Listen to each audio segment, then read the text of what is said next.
tanto el apóstol Pablo, yo creo que a veces llegamos a tener un concepto o una imagen de él como de un superhombre, como de un supercristiano, un superhéroe cristiano.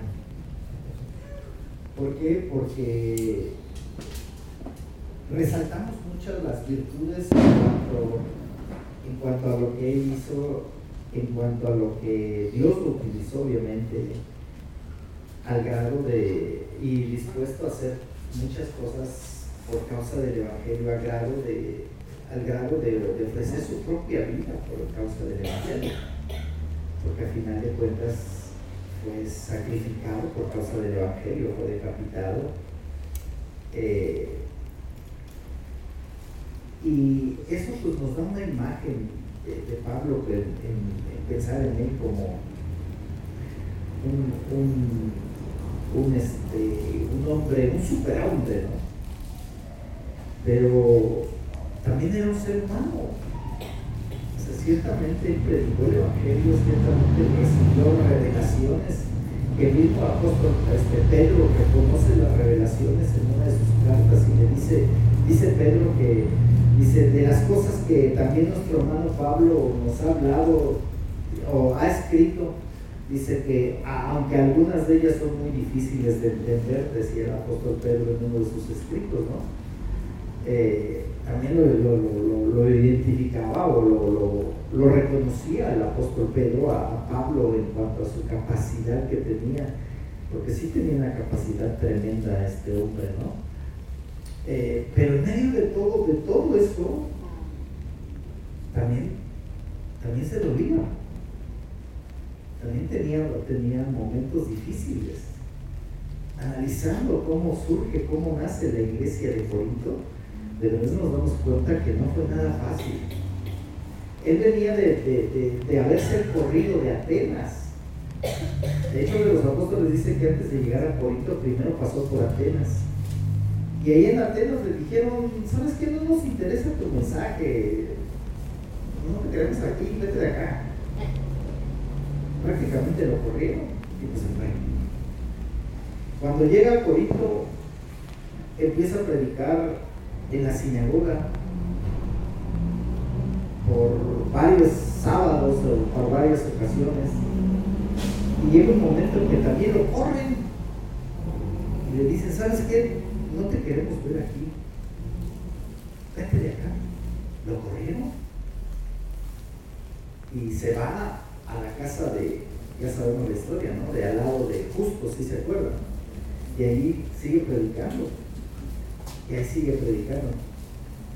pero ¿qué le motivó, hermano? Esto a mí me impactaba mucho y de ahí estamos tratando de armar algo para darlo como un pensamiento el día viernes a los pastores que van a estar aquí con nosotros, porque ¿qué le motivó a Pablo a seguir? ¿Ustedes creen que no sentía feo cuando le decían, por ejemplo, ahí en Atenas, que le dijeron, lárgate de acá, no nos interesa saber lo que tú estás predicando, tu mensaje, ¿no? O sea, humanamente, yo creo que sí sentía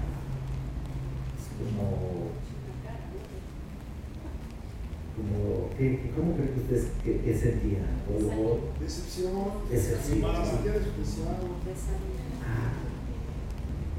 Y luego llega a Corinto y bueno, yo solo estoy narrando lo de Corinto, ¿no? Pero podemos narrar muchas otras cosas, ¿no?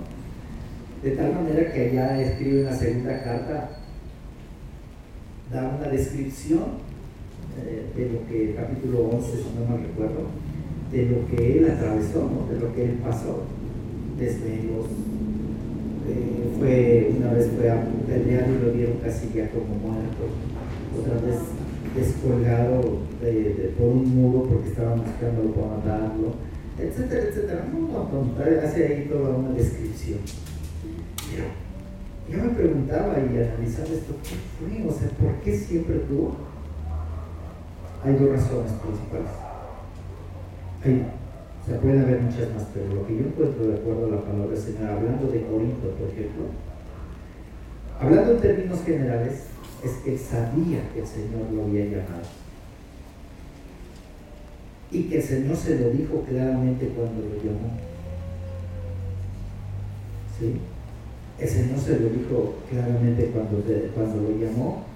Y se lo dijo a Ananías, y el Señor se lo dijo a Ananías, y Ananías se lo comunicó a Pablo. Porque cuando el Señor envía a Ananías para orar por ellos, Ananías no quería ir.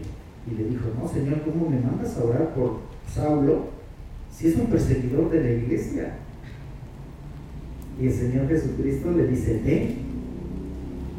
ven, porque instrumento escogido me es este.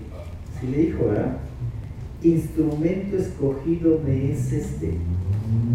Y luego dice: y le voy a enseñar lo que es padecer por causa de mi nombre. Santo Dios.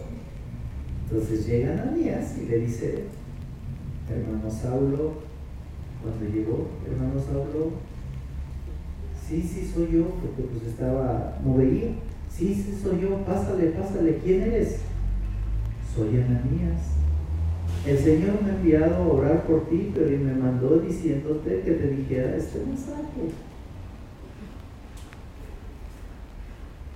Oró por él, recobró la vista, y ahí empieza su peregrinaje.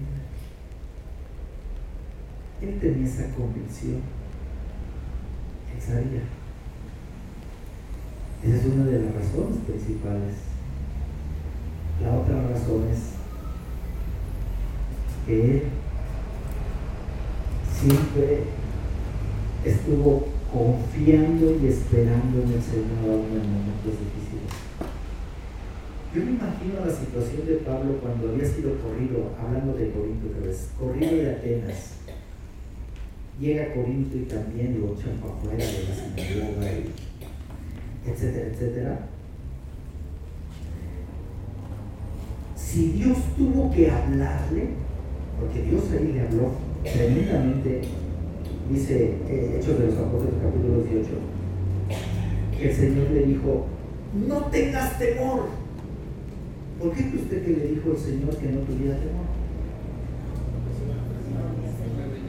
Porque seguramente sí lo tenía. No tengas temor, no te preocupes, quédate aquí, sigue predicando, porque yo tengo mucho pueblo en este lugar. Así le dijo el Señor, así le contestó, así le habló el Señor. Pues olvídense, le dio como una inyección de adrenalina, espiritualmente hablando, y dijo: hombre, desánimo que ya me quería afectar. Gracias, Señor. Entonces aquí le sigo, y si me vuelven a correr, vuelvo otra vez a predicar. ¿Y se entiende? Qué tremendo. Estás analizando todo eso, hermanos. Son las luchas que uno tiene que enfrentar como cristiano. ¿Quién de nosotros no se ha desanimado alguna vez? ¿Quién de nosotros no se ha sentido que ya no puede avanzar? ¿Quién de nosotros no ha visto que no se den resultados, que le estás pidiendo a Dios muchas veces algo y no ve resultados? Señor, pero es que yo te estoy pidiendo esto, pues es que, Señor, por favor, o sea, ¿quién no? Es que mira a mi esposa, Señor, es que mira a mi esposo, es que mira a mis hijos, es que mira a mis padres, es que mira mi trabajo, es que mira mi negocio, es que mira esto, mira lo otro, y como que sintiéramos que nadie nos escucha. Alguna vez nos hemos sentido así. Es que mira mi vida, Señor, yo ya quiero cambiar, ya quiero ser diferente, ya esto, ya lo otro. Y cuando se nos presenta el momento de prueba para evaluarnos a ver si ya cambiamos, otra vez hacemos lo mismo que ya no queremos hacer. Otra vez reaccionamos de la misma manera que ya no debiéramos de reaccionar. Todo eso causa desánimo. Pero el Señor está con nosotros. Hoy en la mañana el Señor me ministraba esta parte del apóstol Pablo también. Y yo le hacía algunas preguntas un poquito, me quise sentir Job, ¿sí? Como cuando Job quiso cuestionar al Señor, ¿sí se acuerdan? Me quise sentir Job por un ratito. Qué bueno que fue por un ratito. Y le empecé a hacer preguntas al Señor así, y dije, bueno Señor, ¿por qué esto? Bueno Señor, ¿por qué lo otro? Bueno, ¿por qué? Y así, así. Y ya después el Señor empezó. ¿Sabe qué fue lo que me contestó el Señor a través de su palabra? Que me dijo, si Dios me habló, ¿verdad? O sea, sí, Dios me habló, pero a través de su palabra. No decir que, ay, yo oí la voz de Dios. ¿Sabe qué me habló el Señor a través de su palabra? Me dijo eso, a través de su palabra. Dura cosa te es dar coces contra el aguijón. O sea, pues, sí, cierto, sí. O sea, como diciendo, ¿quieres seguirte sangrando? Sángrate.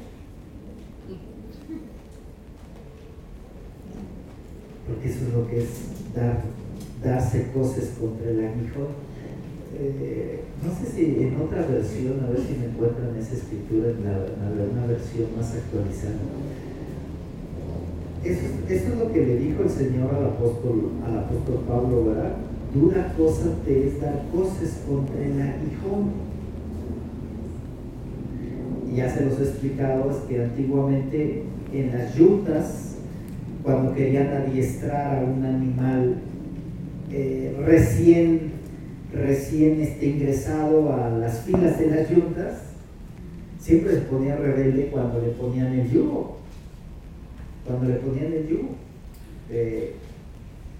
No lo querían, no aceptar, ¿no? Entonces se lo ponían y empezaba a querérselo quitar, o sea, con sus movimientos, obviamente, ¿verdad? Él con sus movimientos y movía la cabeza y de tanto por quererse quitar el yugo, porque, o sea, quería rebelarse en contra de ese yugo.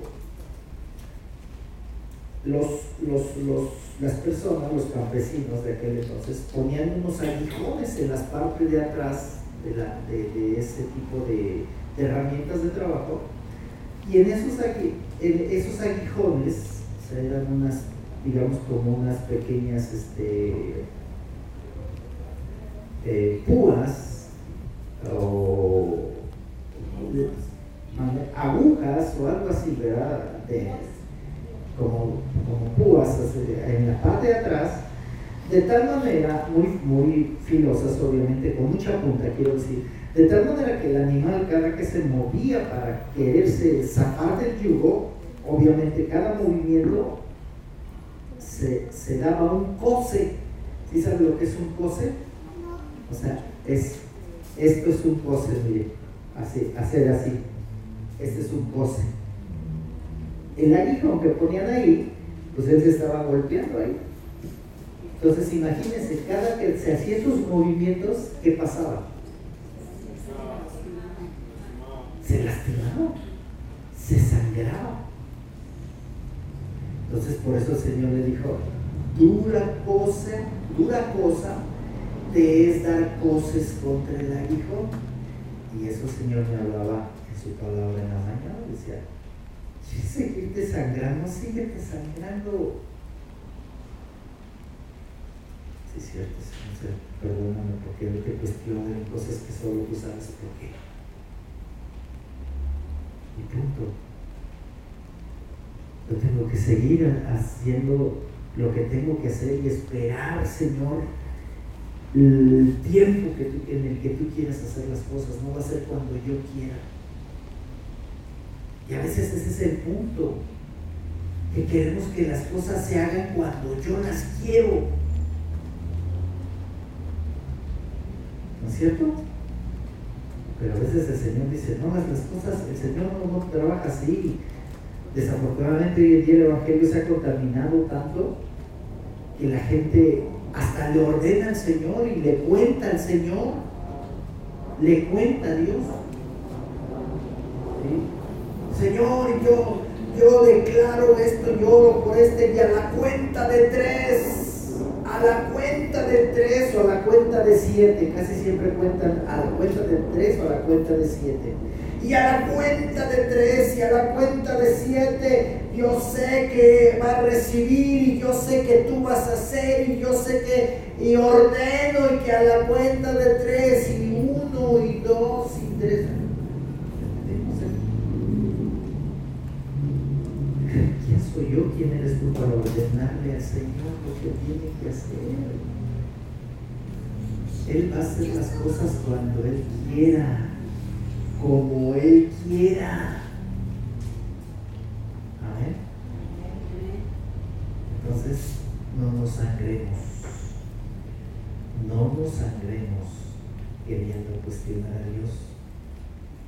Porque dicho en un lenguaje coloquial,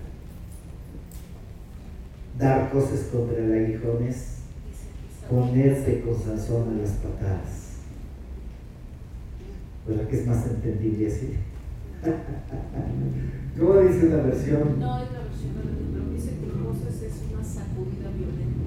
Ajá, así es, pues, porque se sacudían ellos al quererse quitar el yugo. Cosas es una sacudida violenta, dice la definición. Al quererse quitar el yugo se sacudían, moviéndose. Imagínense en esos movimientos con el aguijón atrás, no, pues quedaban todos desgarrados los pobres animales, no quedaban sangrando.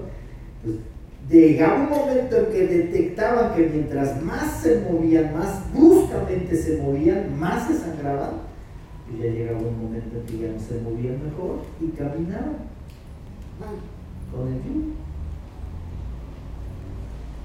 Eso va a pasar siempre cuando el hombre se rebela en contra de los planes y el propósito de Dios y usa sus propios razonamientos. No, es que a mí esto, no, es que Señor aquí, y no, es que a mí me dijeron, y a mí me hicieron, y a mí esto y lo otro, y te estás moviendo bruscamente. Síguete sangrando, síguete sangrando.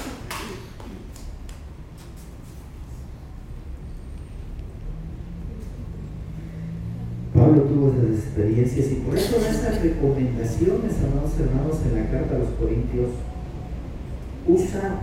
es impresionante todos los temas que abarca.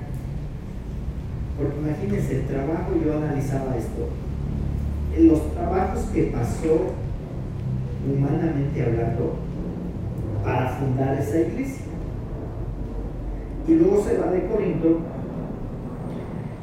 y llegan los de Chloe y les pregunta, ¿qué pasó, hermanos? ¿Cómo están? No, pues bien, bien. ¿Cómo va la iglesia allá en Corinto? Ay, hermano Pablo, pues no quisiéramos decírtelo, pero te tenemos que decir. Fíjate que en la iglesia hay divisiones. ¿Cómo? Sí, unos dicen que son de Pablo, que porque tú les predicaste, otros que de Apolos, que porque pues, tú lo dejaste ahí para que predicara. Y otros que no, que ellos están con Pedro, que porque Pedro anduvo con Cristo y es uno de los mejores. Y otros mucho mejorcitos, entre paréntesis, o mucho más espirituales, dicen que ni de ti, ni de Apolos, ni de Pedro, sino de Cristo. Nada más. Y también, ¿qué crees?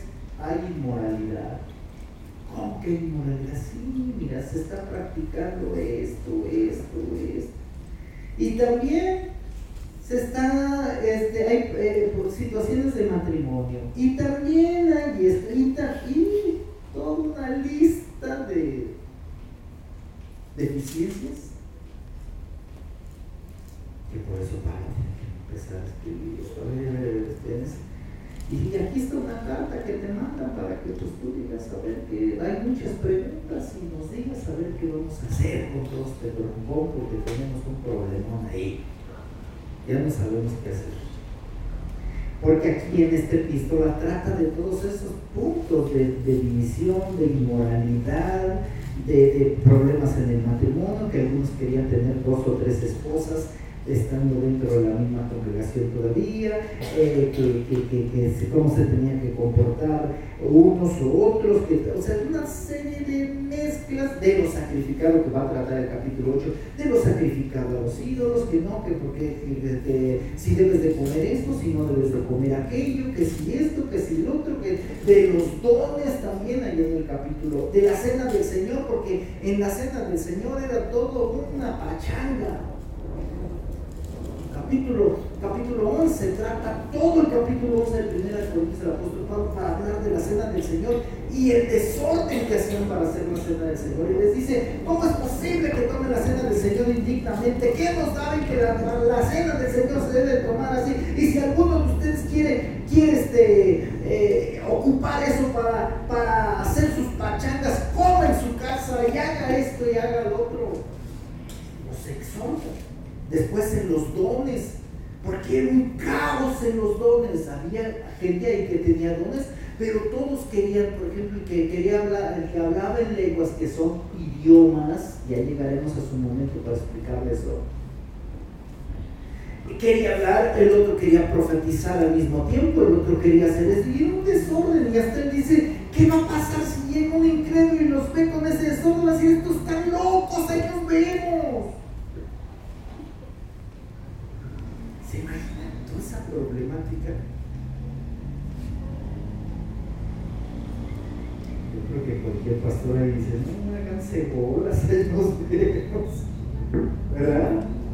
Con toda esa problemática en una iglesia, pues ahí lo tienen, escribiendo todo esto, que el velo, que si se debe de poner velo, no, porque había una serie de situaciones en Corinto, se practicaba mucho la prostitución, no la iglesia de Corinto, fuera de Corinto, pero también se estaba mezclando ahí detalles, y las prostitutas tenían que identificarse a través del pelo, se identificaban. Entonces es otro punto, por esto trata también el asunto del velo aquí, si se debe usar velo o no. ¿Sí no está entendiendo todo lo que se trataba? Imagínense esa situación. Bueno, todo eso vamos aprendiendo. Todo eso hemos ido aprendiendo y todo eso tenemos que aprender. Pero el punto aquí, ojalá y les sirva este pensamiento que le compartí al inicio ahora. No nos demos goces contra la iglesia. Tranquilos, confiemos, esperemos en Dios. Vamos a tener muchas luchas, hermano.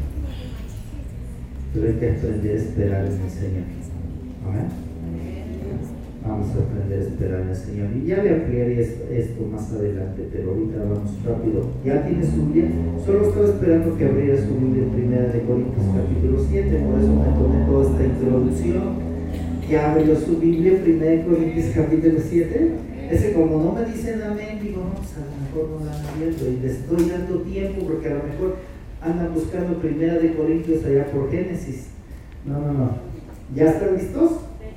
Bueno, vamos a leer ahora ya en el versículo 25 hasta el 40, son 15 versículos.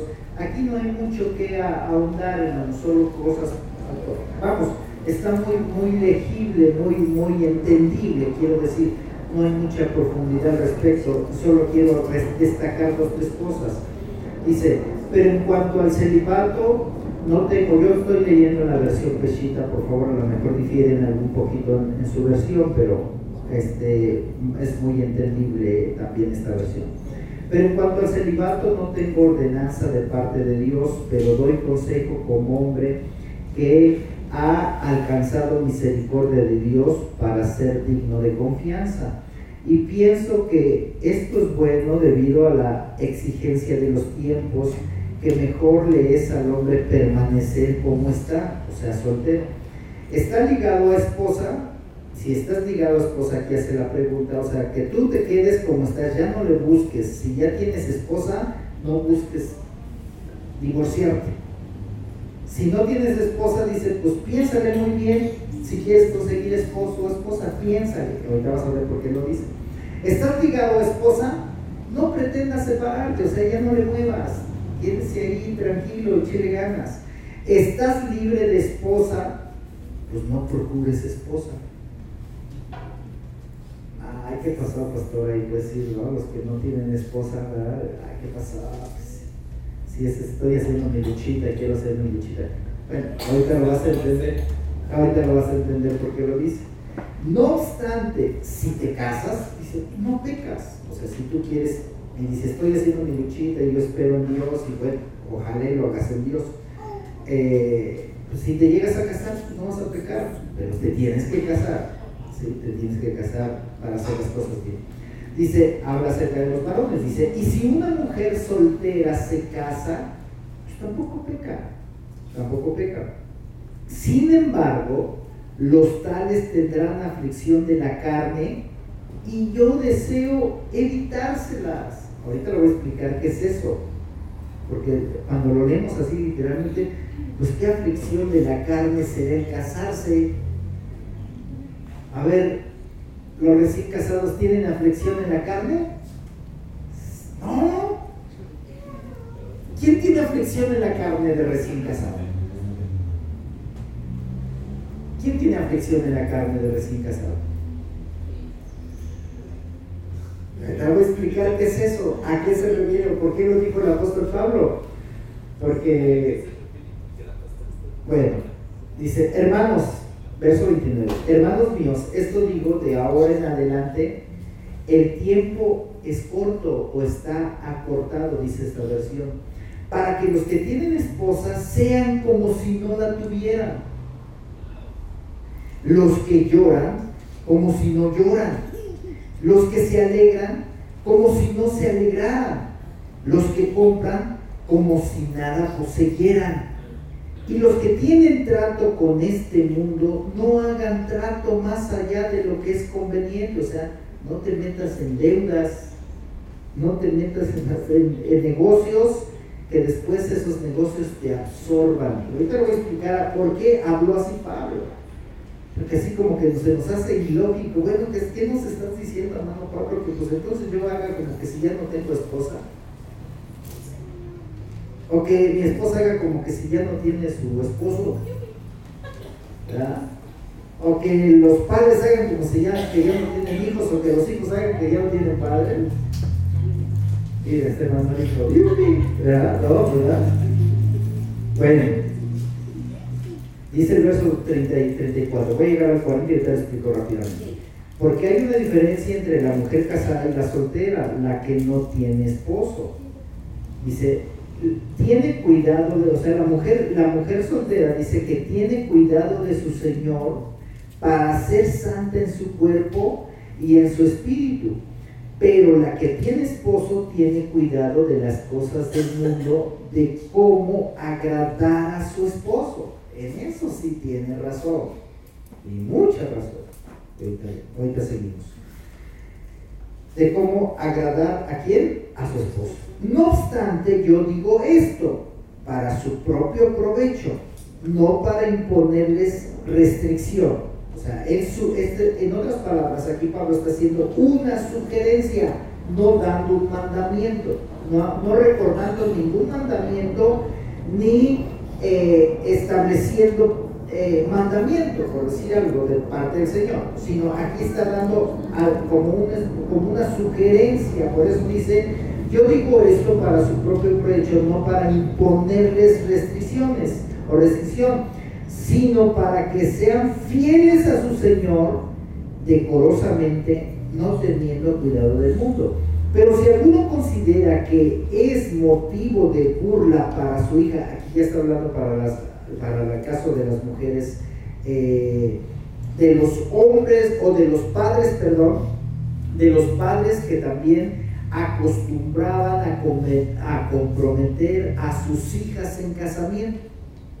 Aquí este punto ya empieza a tratar ahí, porque en los días de Pablo se acostumbraba a comprometer. Si yo era padre de mujer, ¿verdad? Por decir, una hija, y le decía yo, hija, desde su niñez hacía yo un trato con alguna otra persona y la comprometía yo que cuando llegara la edad de casamiento, la edad necesaria para ellos, ya estaba comprometida, porque yo como padre ya la había yo comprometido.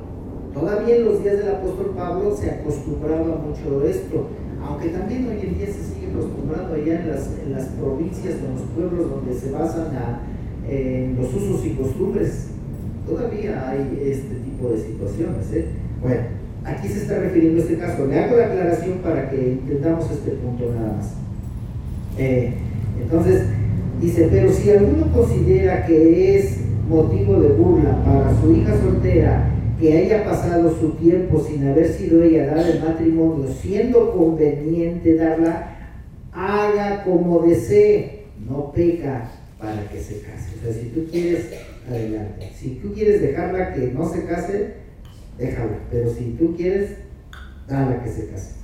Pero el que se ha propuesto firmemente en su mente y no está presionado por esta cuestión y tiene dominio sobre su propia voluntad y ha propuesto en su corazón mantener soltera a su hija, hará bien, hará bien. Por tanto, el que da el matrimonio a su hija soltera hace bien, pero el que no da el matrimonio a su hija soltera, pues hace mejor. Pero esos eran los días de Pablo. Hoy en día, pues si papá o mamá no quieren, ¿qué va a pasar? Ahí te ves, efectivamente. ¿No quieres? Pues lo siento mucho, mamacita, papacito, con tu permiso, ahí nos vemos, porque tú no quieres, pero yo sí quiero. O sea, cuántas veces el padre, de verdad, se acerca y le dice, oye, hija, ten cuidado, mira, pues tú te mereces algo mejor, mira, tú deberías ser, y ¿qué pasa? Mira, hija, que no te conviene mucho, pero pues la hija no ve así. Si yo le dijera cómo aconsejaban a mi esposo, pero no se dijo, no hizo caso, y mira, ahora pregúntele. No es cierto. Bueno, sí le daban algunos consejos, ¿no? Que se fijara muy bien. No lo voy a entrar en detalles, pero es ahorita. Pero de todas maneras ella dijo, con este me voy, ¿no? Con este emparento. Y así fue. Entonces, hoy en día eso pasa, amados hermanos, hoy en día eso sucede. Bueno, entonces dice, si tú quieres que tu hija, está bien, y si la quieres se case, que se case, no vas a pecar, y si no quieres que se case, que se quede soltera, pues haces mejor. Pero ya eso eran decisiones que los padres tomaban en las hijas, sobre todo en los días del apóstol Pablo. Desafortunadamente eso no se puede aplicar hoy en día.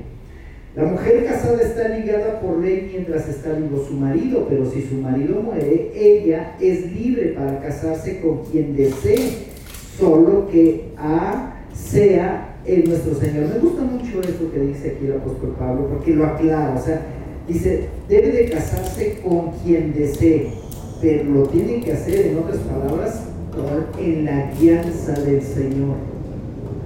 Porque, amado hermano, fíjate bien, si tú te casas, este es un punto para los solteros, porque todo lo que he hablado es referente a la soltería, o lo que he leído, perdón, es referente a la soltería.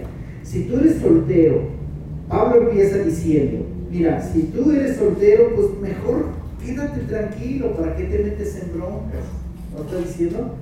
Porque mira, no deja de ser, les dije que los iba a llevar al punto a donde dice que es que, ¿qué les dije que era? Un problema en la carne, ¿no? Una aflicción en la carne. Bueno, nos regresamos ya nomás para darle un resumen de todos los versículos. Es Pablo está tratando este asunto porque para los días que se escribió esta carta, la iglesia estaba estaba viviendo una etapa de persecución. Una etapa de persecución bien difícil, que los cristianos eran perseguidos, que los cristianos eran acechados, que los cristianos eran tomados presos, que los cristianos eran masacrados, muchos de ellos. Cuando Pablo escribió esta carta, hermano, ya la persecución hacia los cristianos estaba en su apogeo. Entonces, por eso le hacen esas sugerencias. Mira, dice, ¿sabes qué? El tiempo ya es muy corto. Y mira, la aflicción de la carne que tenemos es esta. O sea, tú como soltero, como quiera, te puedes escabullir o la puedes librar, pero ya estando con tu esposa, ya teniéndote, va a costar más trabajo enfrentar la persecución. A eso se refería. Porque obviamente, cuando uno tiene ya el compromiso de esposa, de hijos, de todo, pues obviamente hay cosas que si a ti te dicen, hablando como un ejemplo del ministerio, ¿no? Oye, ¿quieres irte de misionero a tal lugar? Pues tú lo primero que piensas es en tu esposa y en tus hijos, y ya lo tienes, ¿no es cierto? No puedes decirle, bueno, esposa e hijos, pues hay que Dios los ayude y ahí nos vemos, ¿no? Cuando ya tienes un compromiso de esa índole, pues ya la piensas, ya lo piensas, o sea, y más si la esposa no tiene el llamado, el mismo sentir, el mismo propósito en cuanto a ese ministerio, con mucha más razón. Híjole, dices, pero cuando no tienes ese compromiso, te voy a dar un ejemplo. Cuando yo estaba como estudiante en la escuela bíblica, obviamente estaba yo libre, solterito y sin nadie, ¿sí? Libre, solterito y sin nadie. Y había varios compañeros de ahí de la escuela que radicaban en los Estados Unidos. Unos eran de Puerto Rico, otros eran de Texas, Dallas, Texas, Amarillo, Texas, California, otro de España. Estaba otro estudiante ahí que venía de España. Y en la plática, a veces de compañeros de la escuela bíblica, que ahora que fuimos hace 15 días, jueves, a Cuernavaca, tuve la bendición de ver a varios de los que hace buenos años que no los veía. Y ahí, entre plática de compañeros, nos hacíamos invitaciones el uno al otro. Fíjate bien, porque eran 8 meses de estudio consecutivo de internado para estar viendo todos los temas que nos daban de materias a nivel licenciatura, ¿no? Porque teológicamente, obviamente, todos los 3 años, porque eran 3 años, pero con teoría de 8 meses y 4 meses de prácticas. 8 meses internado, desde a las 8 de la mañana hasta las 2 de la tarde eran nuestras clases, de lunes a viernes, todos los días, de 8 de la mañana a 2 de la tarde, de 8 de la mañana, de lunes a viernes, y materias, el primer año que doctrinas bíblicas, homilética, que evangelios sinópticos, que Pentateuco, que libros históricos, que evangelismo personal, que el espíritu mismo, en el primer año. Y en el segundo año más materias, y en el tercer año obviamente complementando todas las materias. Durante esos 8 meses llegabas, si tú entrabas de primera vez, tu primer año eran tus 8 meses, y después salías a tu práctica 4 meses. Si tenías una iglesia, tenías que ir con tu pastor o regresar a tu iglesia. Te daban unas hojas de evaluación a donde el pastor tenía que testificar y poner la evaluación de tu desempeño en tu congregación. Y decía, Antonio Martínez Barrera estuvo trabajando los 4 meses de la siguiente manera. Y daban testimonio, qué es lo que yo había hecho, si me habían puesto a predicar, si me habían mandado a evangelizar, si me habían puesto a lavar los baños, ahí yo tenía que llevar mi evaluación a la escuela y a ellos veían para que pudiera yo pasar al siguiente año. ¿Sí?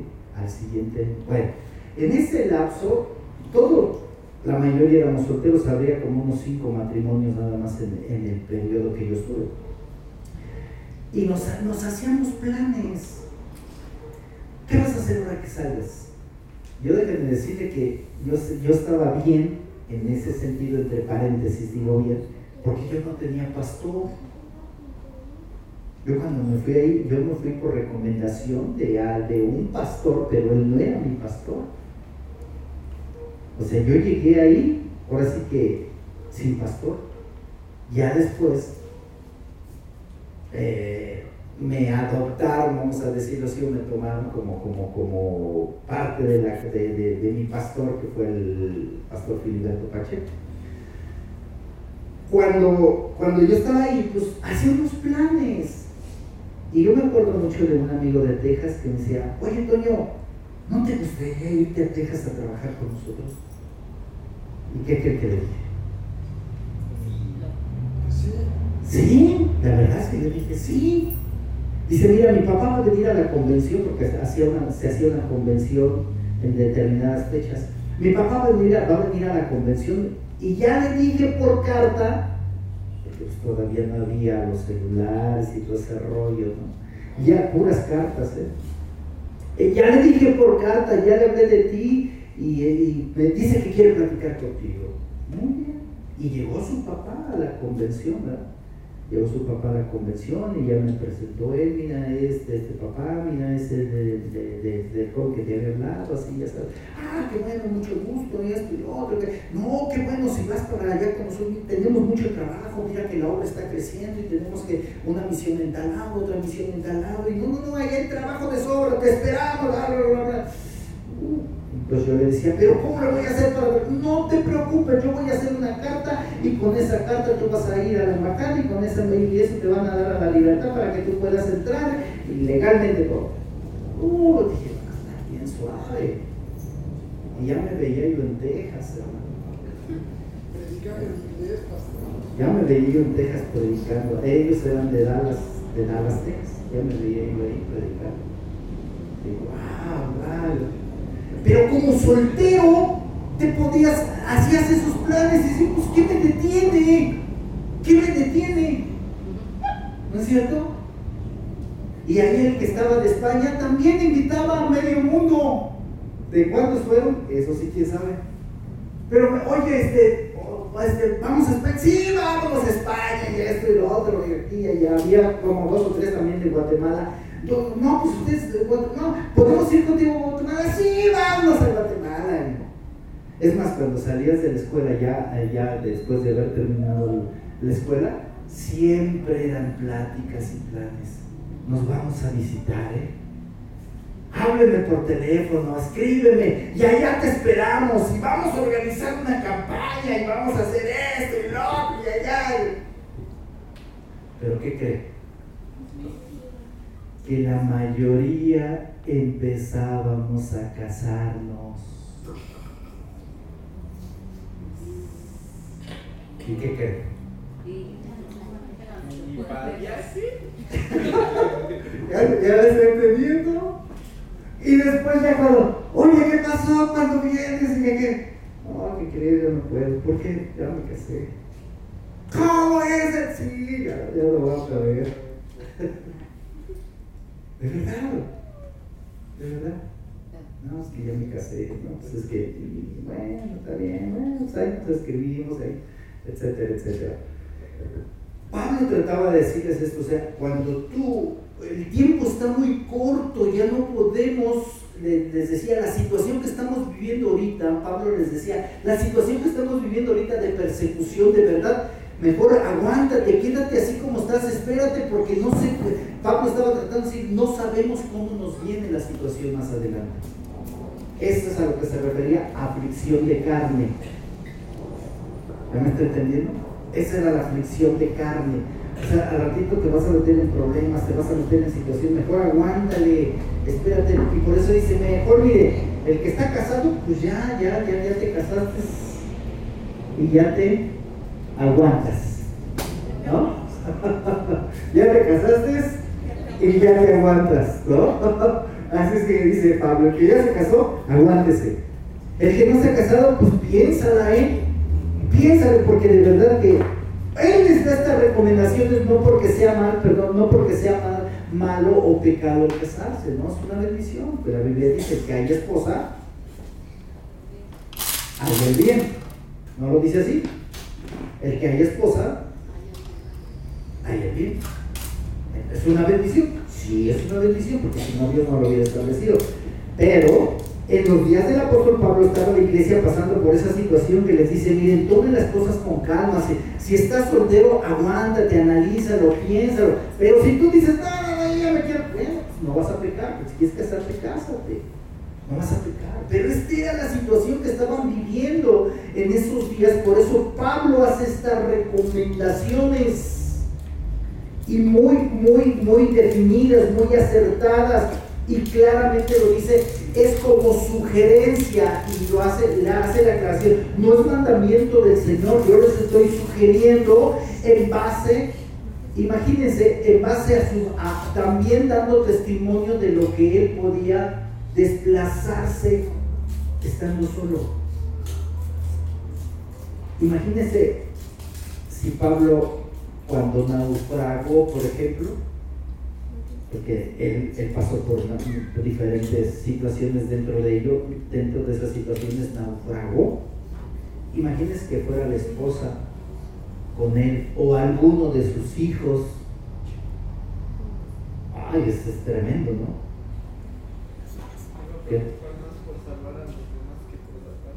Exacto, o sea, podía preocuparse más por, híjole, es que mi esposa acá y cuando lo apedrearon, que su esposa hubiera ido con él o alguno de los hijos, él tenía esa experiencia. Ahora, aquí surgió otra pregunta. Esto no es teología, quiero hacer la aclaración, solo son comentarios que se hacen.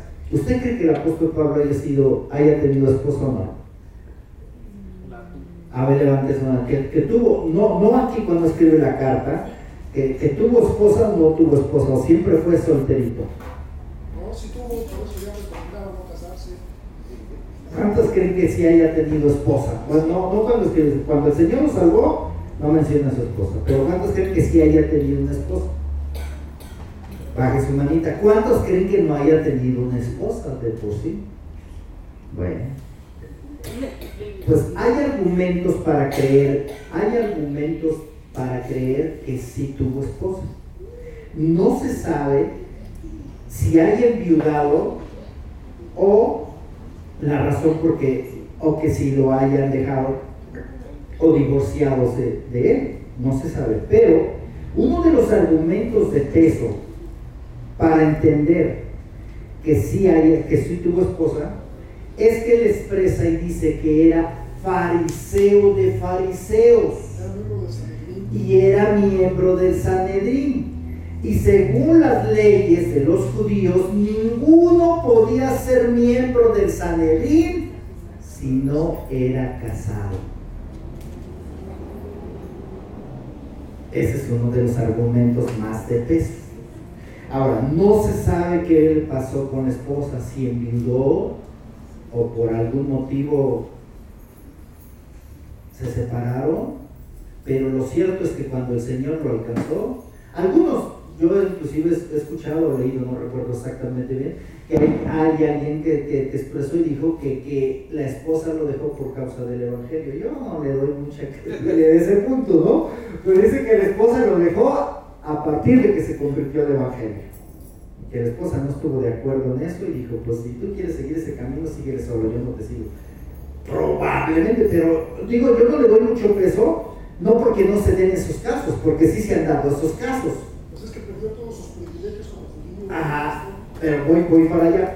Pero si ese fuera el caso, yo no creo que el apóstol Pablo, con una cosa tan relevante que de esa pérdida que hubiera sido por causa del evangelio, no la mencionara por lo menos una vez o ahí lo dejara deslumbrar. Por ejemplo, cuando pasa o narra todo lo que ha vivido, o muchas, no todas, pero muchas de las cosas que vivió por causa del evangelio, ahí hubiera podido poner un puntito. Y mi mujer me abandonó también por causa del evangelio, ¿verdad?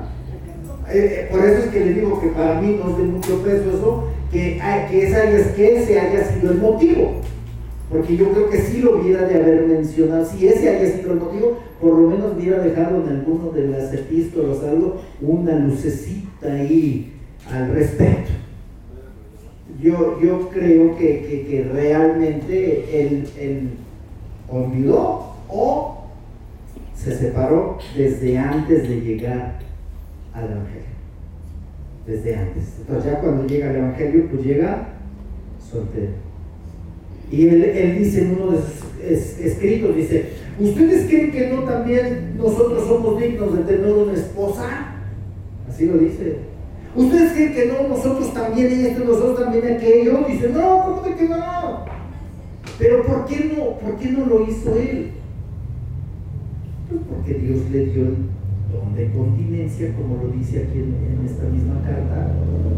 En este mismo capítulo, Dios le dio a él el don de continencia, y porque pues su visión de él y su enfoque de él, dijo: pues me meto de lleno al ministerio, y mejor solo que bien acompañado. Mejor solo y le echo ganas, y pues ya para poco tiempo, porque ustedes creen que no sabían que ya le quedaba poco tiempo. Sí, hermano, sí lo sabía, Dios ya se lo había mostrado. Obviamente, todas esas cosas. Bueno, él da entonces todas esas sugerencias en base también a su propia experiencia personal. ¿Sí? Pero aquí el énfasis, porque les dije nada más, es hacer un resumen, es que les da consejos a los solteros. Y le dice: ¿tú quieres quedarte? ¿Ya estás casado? Pues ya aguántese, ya no te queda de otra. Así es que aguántese. ¿Ya se casaron? Pues ahora aguántese. Ahora aguántese. Ya nada para atrás. Todo para adelante. Amén. ¿Estás soltero? ¿Te quieres casar? Dice: pues no pecas, pero hazlo en el Señor. Hace la aclaración: hazlo en el Señor. No lo hagas nada más a que, no, pues pues como el tiempo ya está cerca y ya viene Cristo, pues aunque sea de este me agarro o de esta me agarro, porque pues ya viene el Señor. No te agarres ni de este ni del otro. Hazlo en el Señor, porque si tú te agarras nada más porque que aunque sea de este me agarro, porque si no ya no va a haber otro, o ya no va a haber otra, te vas a meter en un problemón que para qué te cuento. Hazlo en el Señor, si estás soltero, si estás soltero. Esas son las recomendaciones que da. Ese es el resumen. Y ese es el punto, porque decía las aflicciones. Y si es que mira, la persecución está bien difícil, entonces mejor quédate así, porque espérate a ver qué va a pasar más adelante. El tiempo que tenemos ya es un tiempo muy corto. Obviamente también estaba viendo a futuros él en cuanto a en cuanto a la venida del Señor Jesucristo, porque se supone que tenía que pasar persecución y después de eso vendría el Señor Jesucristo. Será también en parte un concepto que se tenía, pero era más el énfasis de esto referente a los solteros. Entonces, por eso habla todo esto, y le dije, es mucha lectura, pero es muy sencillo de entender porque da él estas recomendaciones, ¿sí? Entonces, el punto es aquí, lo que dice, para finalizar, lo que dice el versículo 40. Pero según mi opinión, dice el verso 40 y finalizo, pero según mi opinión, ella será feliz si permanece como está. Porque creo que también yo tengo el Espíritu de Dios. O sea, finaliza diciendo que el apóstol Pablo: disfruta en Dios como estás. No te amargues, dicho en otras palabras, si estás soltero, viudo, divorciado, dejada, dejado, abandonado, no te amargues, sé feliz. Si estás casado, tampoco no te amargues. Y digas, yo no sé por qué me casé. O sea, ya hasta tienes nietos y todavía estás preguntando que no sabes por qué te casaste. ¿Verdad? Yo no sé por qué me casé con este hombre. Mejor le hubiera hecho caso al tendero de aquel o a fulanito, a perenganito y no a este hombre. Yo no sé por qué me casé con esta mujer. Mejor le hubiera hecho caso. O sea, no te amargues. Sé feliz. Sé feliz. Eso es todo. Así finaliza el apóstol Pablo. Dice, bueno, solamente agradécele al Señor. Entonces, si estás soltero, agradécele al Señor. Señor, tú sabes por qué. ¿Qué quieres que entienda con esto? ¿Qué quieres que haga, Señor? Bueno, tú me darás una esposa, tú me darás un esposo, Señor, bueno, a su tiempo. Pero, Señor, ya estoy casado, bendito sea tu nombre, Señor. Ya tengo hijos, ya hay hijos, ya bendito sea tu nombre, Señor, pues ayúdame. Y sé feliz. O sea, en otras palabras, para finalizar este punto es, disfruta como el Señor te haya llamado. Y en cómo estás ahorita. Y si anhelas algo, pues pídeselo al Señor. Señor, me pongo en tus manos. Me pongo en tus manos. Y nada más. Y lo que sea de dar, se va a dar en Dios. Y acuérdate que lo que Dios une, ¿qué crees? No lo separa el hombre. Lo que Dios une. Por eso es importante que te pongas en las manos de Dios. Si tienes planes, Señor, sé tú el que tomes el control de ello. Dirígeme en el nombre del Señor. Pero seamos felices. ¿Se quiere volver a casar, hermana María? ¿No? Usted quiere mejor así solterita. Bendito sea el Señor. Está bien, hermana, su sentir. Pues sea usted feliz así, ¿verdad? A ver, hermana Alma Rosa, ¿se quiere usted divorciar? ¿Es feliz así? ¿Es feliz así? Dice que se sacó la lotería. Entonces, vamos siendo felices como el Señor nos haya alcanzado o nos tenga. ¿Sí? Y a los solteros, pidan al Señor guianza y dirección para que Él tome el control. ¿Cómo sabes tú si el Señor te quiere mandar de misionero al África? Solterito, solterita. ¿Le has preguntado al Señor, Señor, qué quieres que yo haga? Ay, Señor, pregúntale, ¿por qué estoy así, Señor? ¿Por qué permitiste o por qué pasé por eso, Señor? Tú sabes, o ¿por qué me alcanzaste así? ¿Qué quieres que yo haga, Señor? ¿Cómo sabes si te quiere hacer un Pablo? Ay, hay tantas cosas que no entendemos. Lo importante es que no nos amarguemos, sino disfrutemos.